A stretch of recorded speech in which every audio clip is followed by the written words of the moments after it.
Deaddrawgaming. Like no one ever was. I honestly have no idea why I always go to this side of the basement to start the vlog. Wake up, Dead Drawers! What's going on? It's Danny-O back. It's been a while, but here we are, episode number 8. I got it right this time. I actually checked before recording, so that way I knew. We're on episode 8. It's been a couple weeks. We've had a lot going on, including a couple regionals that our pro team, our AM team, a lot of them were at, so we'll talk about that. Did a lot of work, bought a ton of stuff, so I'm going to give you kind of a little update here. I'm super tired, really frazzled. Madison is coming up. Oh my goodness, guys, it is already April. Real close. We're almost, right now when I'm recording this, it's the week before Easter, the Monday before Easter. So April Fool's Day, Easter, right around the corner. Then it's April, then it's May, then it's Madison. Oh gosh, we finally got the layout. We're looking at about 1,500 square feet of store space in Madison.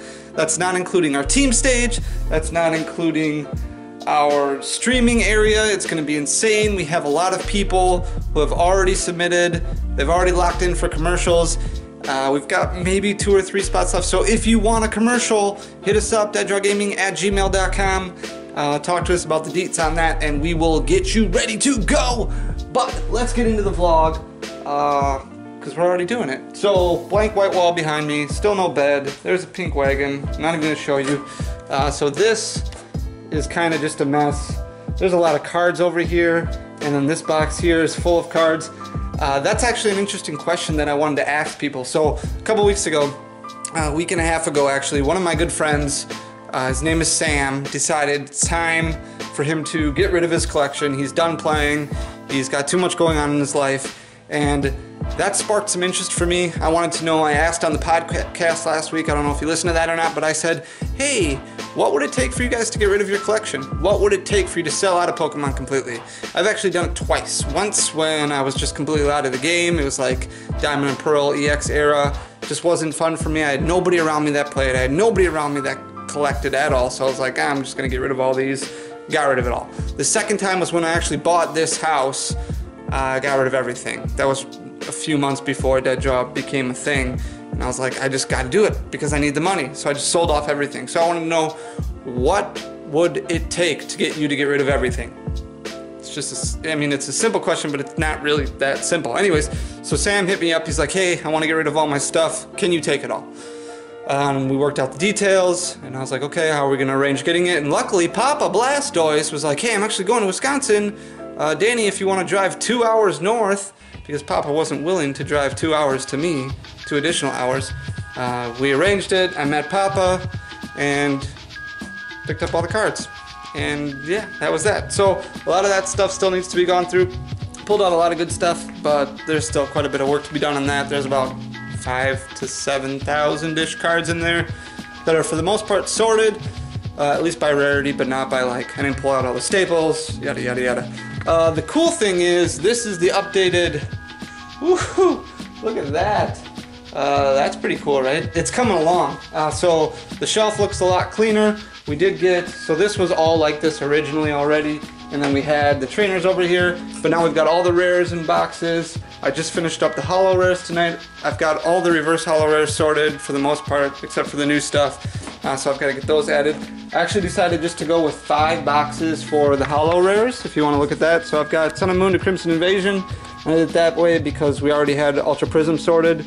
So I actually should pull that box and put it up here. XY era holo rares, Black and White holo rares, EX Diamond and Pearl and HGSS, because we just don't have that many of those, and WOTC.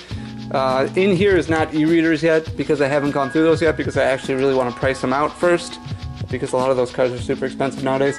And then over here I actually did break down, I wanted to put EXs and full art EXs in the same box, but there's just too many of them. And then I've got secret rares and full art trainers, FAGX and regular GX, which for now can fit in one box, but it's running out of room. Breaks, A-Specs, and Ultra Prisms, and then full art and regular art megas. So that is pretty much it. During the last couple weeks, I actually opened up a bunch of Duskmane tins and Dawn Wings tins. Those are garbage. Don't open those up ever. And then I opened up a bunch of these guys.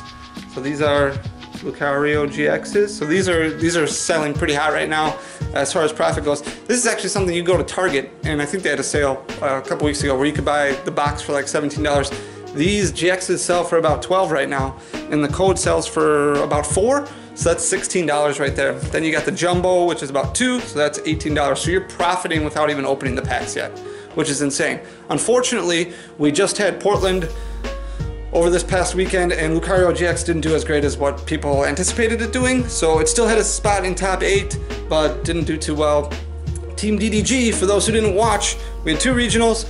2 weeks ago was Charlotte, and we had Joey Rudinger, who took top 8. He was playing Greninja. He actually went undefeated on day 1, ended up losing in top 4.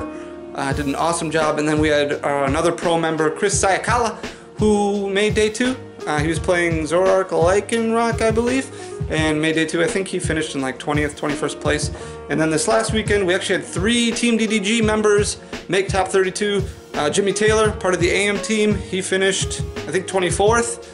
He did a good job. Zoroark Lycanroc, he was playing Joey Rudinger again, made day 2, and this time he got top 16 with Greninja. I think it was the same list he played the previous week. And then Caleb played Zoroark Lycanroc?